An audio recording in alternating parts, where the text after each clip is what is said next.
Kansas City Chiefs get a double dose of good news on this Monday, March 17th, 2025. The first, an AFC rival that the Chiefs face in the playoffs all the time, pretty much shot themselves in the foot or took a dump down their pant leg or however you want to say it. But they overpay for two players, pretty much shackling their salary cap for years to come. And the second being a potential blockbuster signing at wide receiver by the Kansas City Chiefs. That rumor continues to gain steam, and we all know sometimes where there's smoke, there is fire. What's up, everybody? Daniel Booth here with your Chiefs news of the day. If you are new to my channel, I discuss Chiefs every single day. Make sure you hit that like and subscribe button and join the conversation in the comment section below. So a happy St. Patrick's Day to you. I am not wearing green because I root for the Kansas City Chiefs, so my green is red. So how do you like that? But happy St. Patrick's Day to you.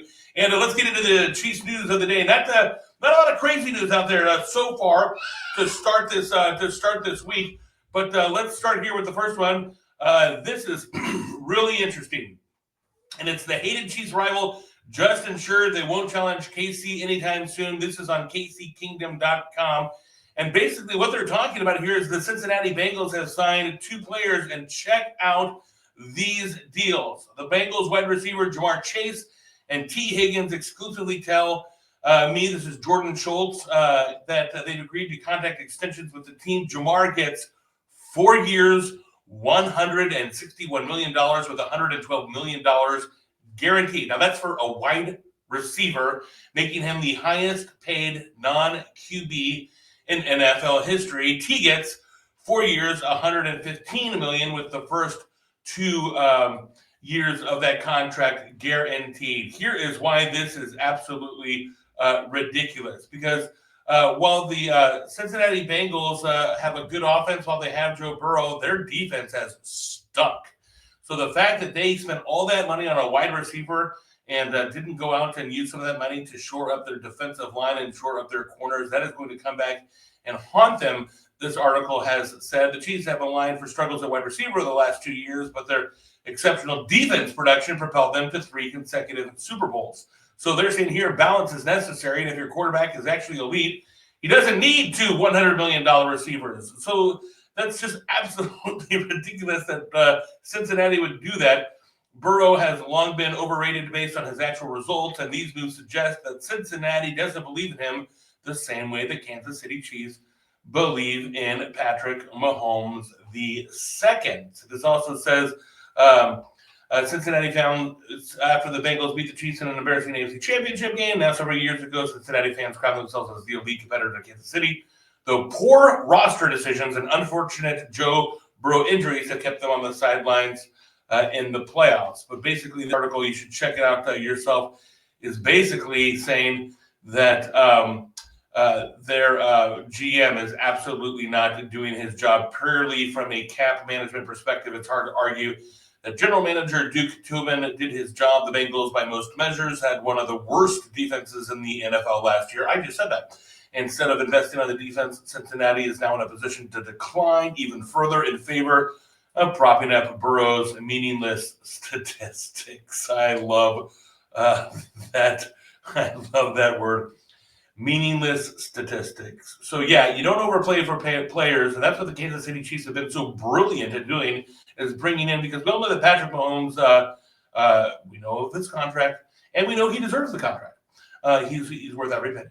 But you, as a general manager, a la Brett Veach, have to find creative ways to massage that salary cap. We just saw what he did with Patrick Mahomes II and Chris Jones' contract. They basically took their money and made it into a signing bonus and paid them cash up front, eliminating almost $49 million against the cap to shore up space to go out. Now, if you also look at the Kansas City Chiefs, they're really not inclined to sign a lot of long-term contracts. If you look at Kareem Hunt, if you look at Juju Smith-Schuster, if you look at a lot of these players that they're bringing in here, Tillery, these are all one-year contracts. This is pretty much a pay for play and a single year. So the Kansas City Chiefs are really not strapping themselves into a lot of guaranteed money with big free agency signings. They're more of like plug and play. and let Mr. Patrick Mahomes go out and do his thing, which is take us to Super Bowls seemingly every single year. Let me know what you think about that. Do you think that the Cincinnati Bengals took a dump down their pants? I'm sorry. I'm a little punchy today. Maybe it's the green beer that awaits me. I don't know. But anyway, so I think that's funny. Number 2. So the Stefon Diggs trades, we talked about this just a couple days ago. And again, this is reported by Newsbreak. Kansas City Chiefs emerge as the prime landing spot for superstar wide receiver who would give them the NFL's best offense. Stefon Diggs, of course, we all know where he comes from. He comes from the Buffalo Bills, who also gave us Xavier Worthy and Patrick Mahomes in the draft because of their mismanagement of the draft, letting the Kansas City Chiefs go ahead of them and grab both of those players. It's just mind-boggling that they allow that to happen. So it's not mind-boggling to think that they wouldn't allow it to happen again. Buffalo Bills seemingly cannot get out of their own way, but it's especially surprising, this article says here, that Stefon Diggs remains a free agent. He may be 31 years of age and coming off a torn ACL that abruptly ended his one-year stint from the Houston Texans, but this is a player with all-world production since the start of the decade with 5,868 receiving yards and 40 touchdowns. Now, what do we know about this? And we can all break this down. Obviously, this says something that he's still out there, and so teams are reluctant to sign a 31-year-old wide receiver who has a torn ACL, understandably. So if the Kansas City Chiefs, though, could get Stefon Diggs in and do it like they've done, bring him in on a one-year contract a la Hollywood Brown last year, who is also coming back, that could really shore up our wide receiver. We all know, as we talked about a couple days ago, that Rashee Rice and Xavier Worthy are both facing suspensions. Rashee Rice also facing jail time. And that is a very real possibility. And it's a very real possibility this season. So we need all the help we can get at wide receiver, all the insurance that we can get. That's why we re-signed Juju Smith-Schuster a couple days ago. And I don't really like speculating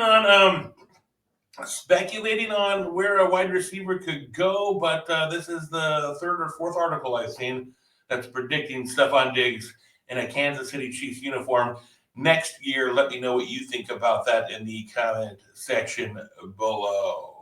A happy St. Patrick's Day to you. Make sure you hit that like and subscribe button. As always, let's go Chiefs!